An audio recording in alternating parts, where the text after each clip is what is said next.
Our next topic is referential integrity. The purpose of referential integrity is to maintain the data relationships in the tables. SQL Server takes action based on the referential integrity values. Let's have a look what have we got in our tables. That's our dim patient table. So we have 14 rows in there. And then if we run our dim urgency table, that's 3 rows in there, and there are 3 urgency IDs 0, 1 and 2. In our dim patient table we have urgency ID 1, 2, 0, 1 and 2 again. Right, let's copy this and paste it here and just pick one of the urgency IDs, just filter it out, urgency ID equal to 1. So if we do that, now what if we try to delete one of the rows from dim urgency based on that criteria? To delete that, we need to type delete from this table where urgency ID equal to 1. Before we can test this, we need to add our foreign key constraint back. If you remember, we created that in the past, but then we deleted that, and the code should be here somewhere, and that's the one we dropped, and this is where we created. So we are going to create that alter table, dim patient, add constraint, that's the name, and foreign key. So execute, we've done that. So now if we try to delete that,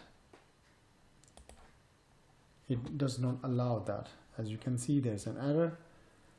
The delete statement conflicted with the reference, that one, the foreign key conflict, okay, does not allow that type of deletion because of the foreign key. Let's open and see what options have we got in the constraint. So we just need to refresh our database, go to tables, dim patient,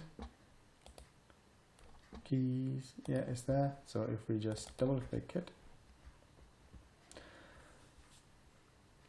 underneath the insert and update specification, there are 2 options, delete rule and update rule. So we are interested in the delete rule. If we expand that, there are further 4 options. First one is no action, the next one is cascade, the third one is set to null, and the fourth one is set to default. So how these will work? At the moment it is set to no action. When we were trying to delete urgency ID equal to 1 from urgency table, and the reason it did not allow us is due to the rows are linked in both the tables on urgency ID. So dim patient table is linked to dim urgency table on the basis of urgency ID. If we set this to default, we can delete urgency ID equal to 1, and it will set the values in the dim patient table will set to default. To set it to null, this is the option set to null here, this one.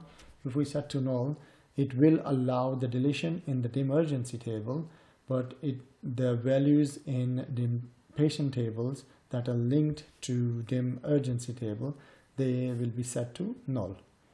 And then finally, if we change it to cascade, then what will happen is it will delete the rows from both the tables. It will delete those rows from dim urgency table, and also it will delete the rows from dim patient tables. Okay, so at the moment it is no action. If we, let's say we change it set to default and we close it, and then we save this one,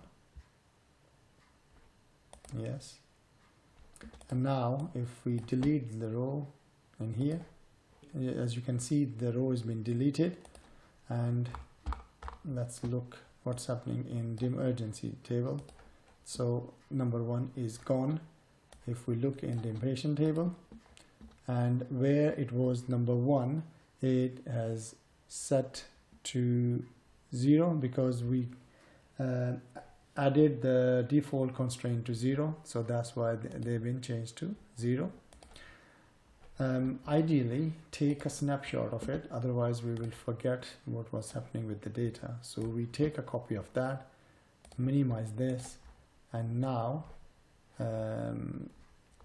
okay, so double click it again. Now we're going to test our null value, expand that again. We set to default. Now we are going to do set to null, close it, save it. Yeah, that's saved. And this occasion, because urgency ID is already been deleted, as we can see, so the other options are 0 and 2. Let's delete number 2 or the 2 as well. So we have number 2 in urgency ID, which we are going to delete. So that's been deleted. So scroll it back up and see what happened to all those rows where urgency ID was 2. So as you can see, urgency ID 2 disappeared.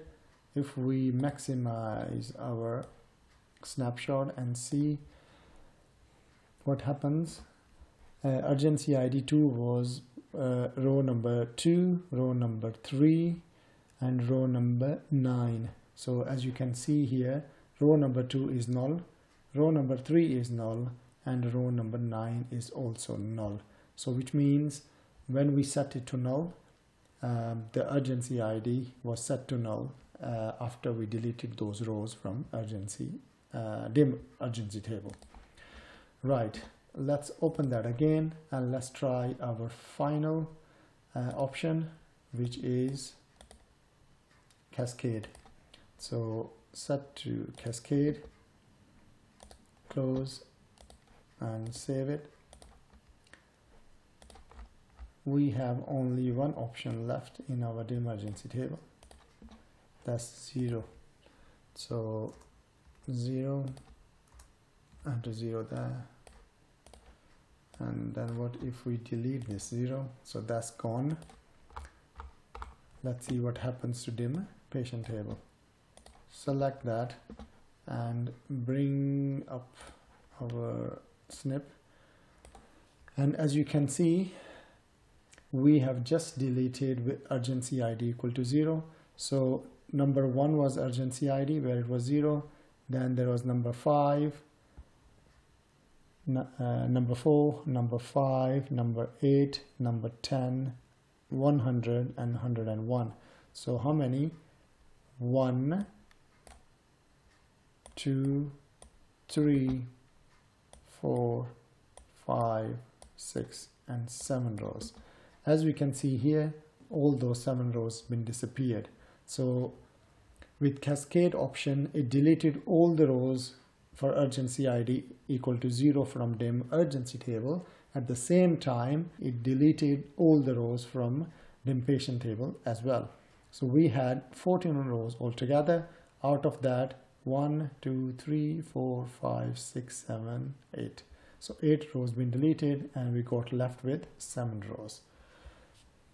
Okay, you can set the type in here in the referential integrity option in here according to your requirements, whichever is suitable for your requirements. So that's referential integrity covered.